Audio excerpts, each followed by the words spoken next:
Happy Monday, everyone. It's shaping up to be a big news week in the markets, and unfortunately, there are a couple of key events that could bring more pressure to the bond market. Let's dive into what's ahead and how it could impact mortgage rates, inflation, and let's take a look at the housing market. So, this week, there are two major events that are in focus. First, on Wednesday, the Fed will conclude its two-day meeting where a 25 basis point rate cut is expected. But here's why it could pressure the bonds. The Fed's summary of economic projections and its dot plot could signal fewer rate cuts in 2025 due to sticky inflation and a strong labor market.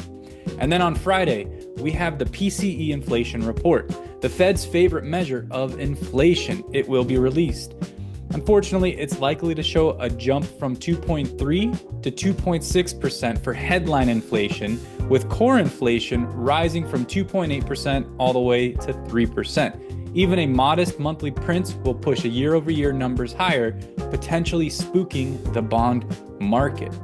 Switching gears, there's some big news in the housing world. NAR's top housing markets for 2025 was released, and cities like Charlotte, Phoenix, and Kansas City are forecasted to be hot markets driven by affordable inventory and young adult income growth, along with migration trends. Mortgage delinquencies, well, CoreLogic reported 3% of mortgages were delinquent in September, up slightly year over year.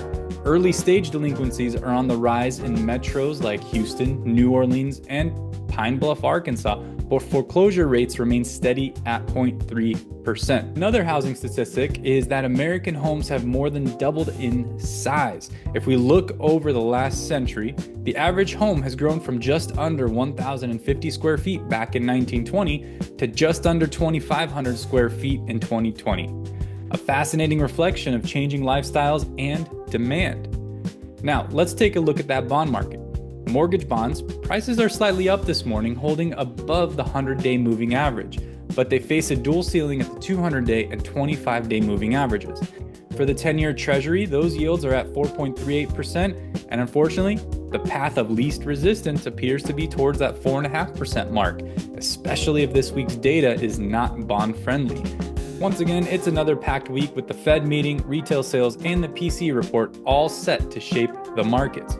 We'll keep an eye on inflation and the bond yields as we navigate what could be a volatile couple of days coming up.